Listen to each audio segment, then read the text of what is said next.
Halo, selamat pagi Bapak, Ibu, dan saudara-saudari yang dikasihi oleh Tuhan. Kita berjumpa lagi dalam Salam Pagi. Pada pagi hari ini kita akan belajar bagaimana kelompok-kelompok Anabaptis di tahun 1528 mengalami penganiayaan yang dahsyat, khususnya yang dilakukan oleh seorang penganiaya, yaitu Mataus Lang. Pada tahun-tahun awal gerakan Anabaptis, muncullah penyiksa-penyiksa yang fanatik di berbagai tempat.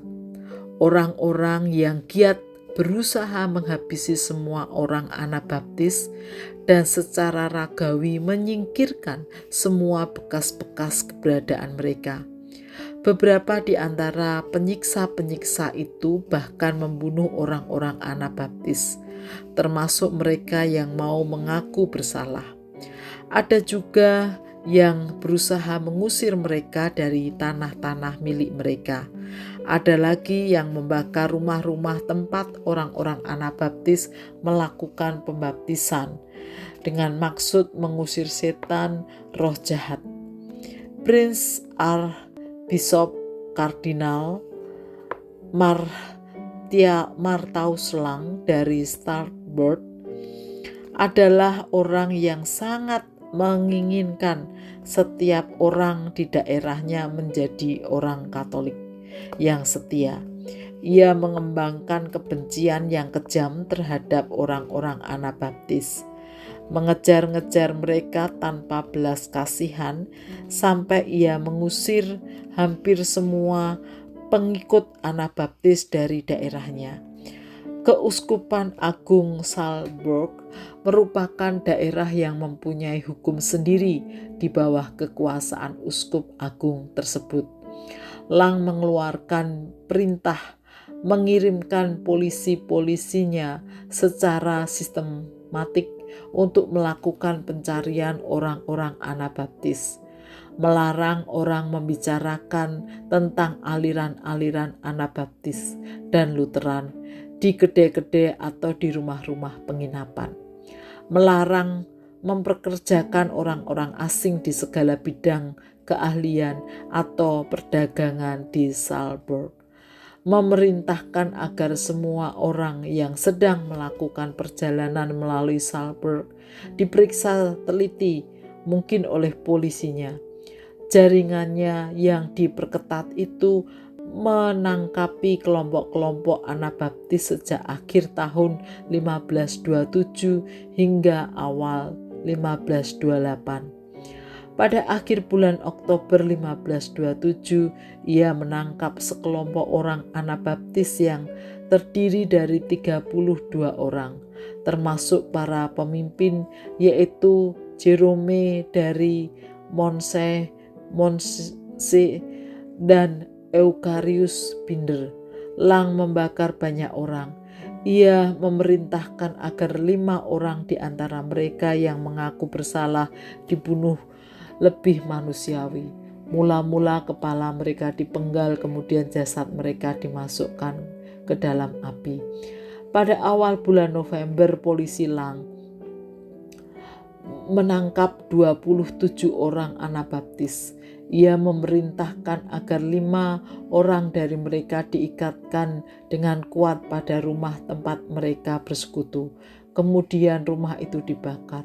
Setelah itu ia menguduskan tanahnya dengan membakar 2 rumah lagi yang sudah digunakan sebagai tempat kebaktian oleh orang-orang Anabaptis. Di sini seorang Pangeran Uskup Agung Kristen menggunakan cara kafir untuk mengusir setan dan upacara penyucian untuk memuaskan nafsunya dalam meluruskan ajaran agama.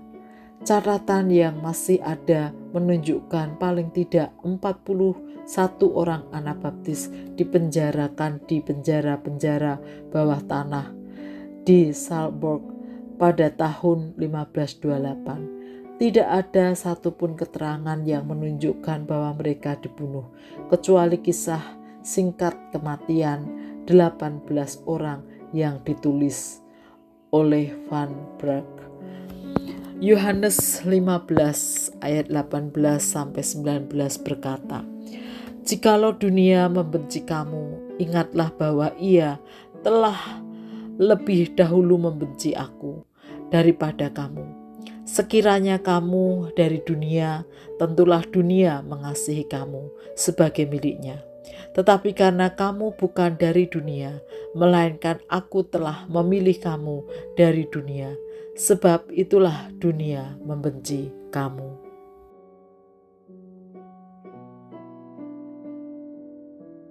Bapak, Ibu, dan saudara-saudari yang dikasihi oleh Tuhan, kita sangat prihatin dan sedih tentunya mendengar bagaimana para pendahulu Anabaptis mengalami penganiayaan yang sangat kejam.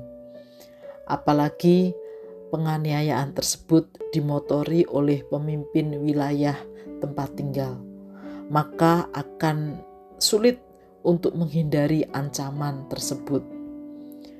Hal itu menunjukkan bagaimana dunia membenci para pendahulu kaum Anabaptis yang adalah pengikut Tuhan Yesus.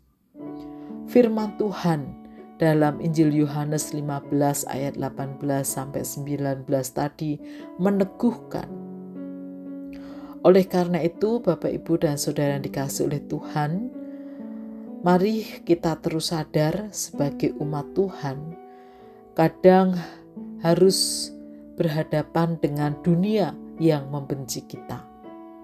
Namun, mari kita teguh iman karena Tuhan Yesus telah mengalaminya terlebih dahulu. Dan kita juga harus terus ingat bahwa kita adalah orang-orang yang telah dipilih oleh Tuhan. Mari kita berdoa.